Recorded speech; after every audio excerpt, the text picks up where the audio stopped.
எல்லாருக்கும் வணக்கம். டிஃபன் சாம்பார் எப்படி செய்கிறதுன்னு பார்க்கலாம். ஒரு 100 பருப்பு, தண்ணி ஊற்றிட்டு மஞ்சத்தூள், பெருங்காயம் அது வேகணும். கத்திரிக்காய், கேரட்டு, பச்சை மிளகா, பூண்டு, வெங்காயம், தக்காளி எல்லாத்தையும் ஒன்றா போட்டு வேக வச்சுட்டு வெந்ததுக்கப்புறம் கொஞ்சம் உப்பு போட்டு கடைஞ்சிடணும்.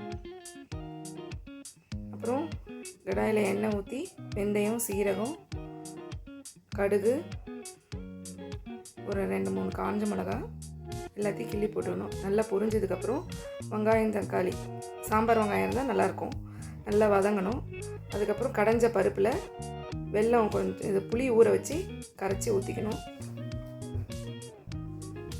அது எல்லாம் ஒன்றாத்தையும் மிக்ஸ் பண்ணி கொஞ்சோண்டு சாம்பார் பவுட்ரு, ஒரு 1.5 டீஸ்பூன் சாம்பார் பவுடர், ஒரு கொஞ்சோண்டு பெருங்காயம், ஒரு கட்டி வெல்லம் போட்டுட்டு நல்லா மிக்ஸ் பண்ணிவிடுங்க. கொதிச்சதுக்கப்புறம் தயாராகிடும் சாம்பார். ட்ரை பண்ணி பார்த்துட்டு சப்ஸ்கிரைப் பண்ணுங்கள்.